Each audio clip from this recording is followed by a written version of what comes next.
Hello, I'm Professor Brian Bushee. Welcome back. In this video, we're going to take a look at some financial statement disclosures related to stock issuance, stock repurchase, and dividends to see where we can pull out some of the information that we've been learning about this week. Let's get started.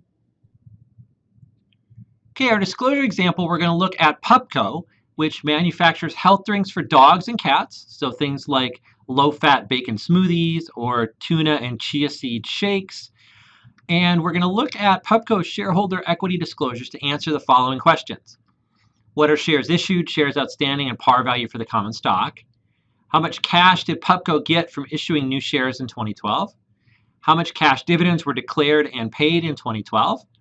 How much did Pupco pay to repurchase shares in 2012, and what was the average price that they paid? And what's the average price that they paid to acquire all of their treasury shares held as of 12/31/2012? Okay, we're going to start with the shares issued, shares outstanding, and par value disclosure. So here is the balance sheet part of their shareholders' equity. And we can see under the preferred stock, which has no par value, and the repurchase preferred stock, that's like treasury stock with the preferred stock, you can see the common stock. And here we have shares issued are 1865. That's in millions. And that's well below the 3.6 billion shares that are authorized, which means that managers could issue roughly another 1.8 billion shares before they would hit this cap of the authorized share limit. For shares outstanding, we actually have to calculate the number. It's not disclosed here. So we start with shares issued of 1865. Then down here in the footnote, we have repurchased common stock, which is the treasury shares. And there it says that we have 284 shares at the end of 2012. So those are the shares owned by the company.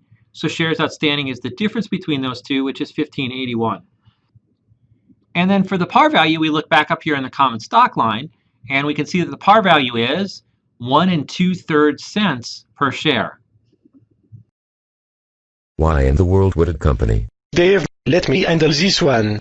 What kind of nonsense is a par value of 1 2/3 cents?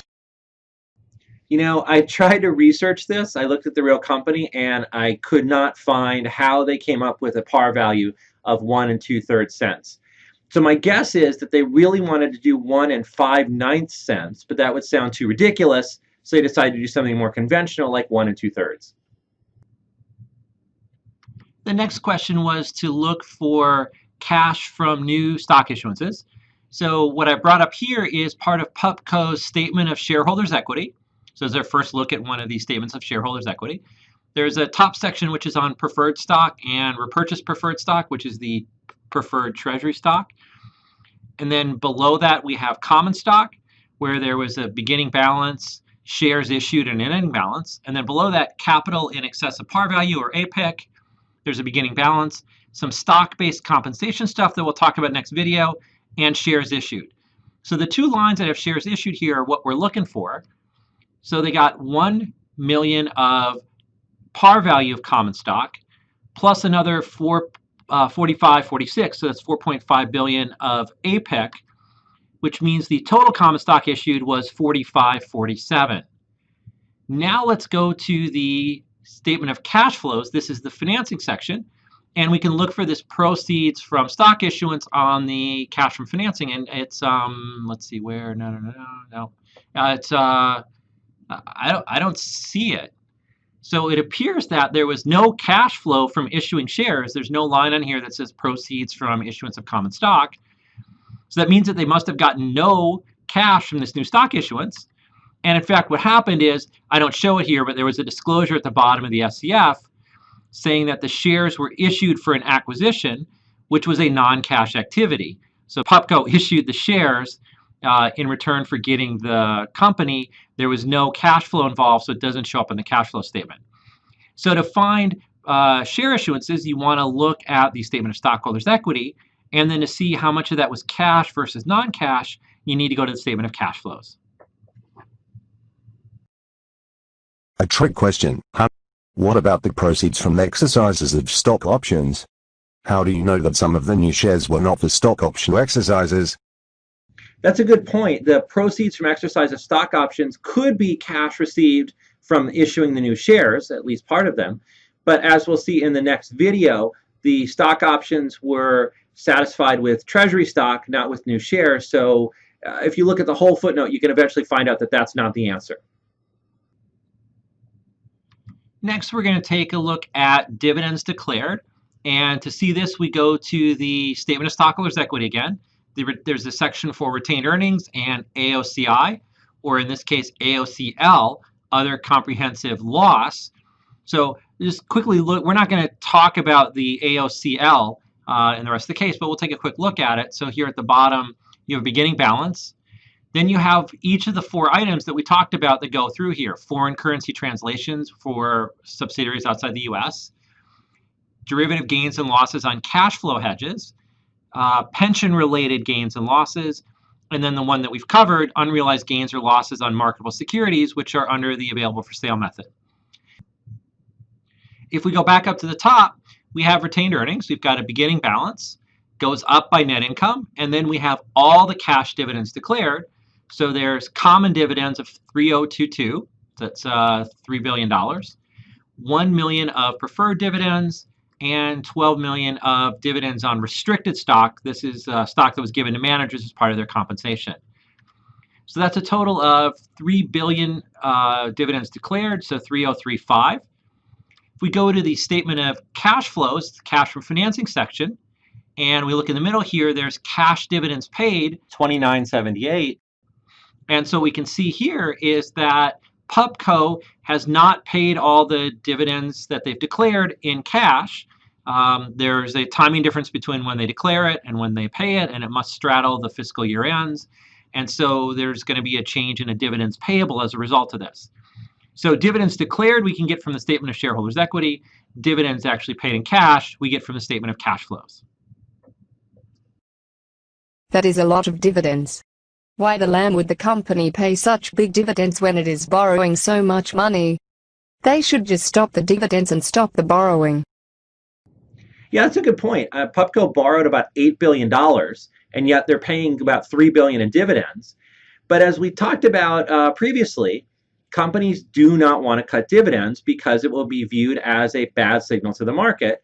So Pubco is going to maintain those dividends to keep their investors happy, and then just go out and borrow money if they need to. But hey, it's 2012. Money's almost free anyway. Interest rates are low. Why not do it? Okay, finally, we want to take a look at the treasury stock or the repurchase stock. So we go back to the statement of shareholders' equity to look at the repurchased common stock section. And what we're looking for is what were the payments in 2012 to repurchase shares. So if we look at the disclosure, we've got the beginning balance, then share repurchases, stock option exercises, which we'll talk about next video, other, and the ending balance. So we can see that they paid $49.78 to repurchase shares. So almost $5 billion they spent to repurchase shares. If we go to the statement of cash flows, the cash from financing section, we can see towards the middle, share repurchases common, $49.78. So those were all cash repurchases of treasury stock. Coming back to the statement of stockholders' equity, we can now figure out what's the 2012 average price.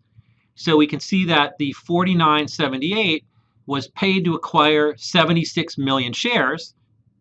So if we divide $49.78 by 76 million, we come up with $65.50 per share. Now we can compare that to the average price for all treasury shares held at 12/31/2012. So I bet back to the balance sheet, the shareholders' equity section. We have the balance in repurchased common stock is 16,745. We can divide that by the number of shares that we've repurchased, which are 284 million, which means that the average price of all treasury shares held is $58.96, which is about $7 a share lower than the price in 2012. Clearly, the company's stock price has gone up in 2012. But why is the company repurchasing almost $5 billion in stock during a year when its price went up?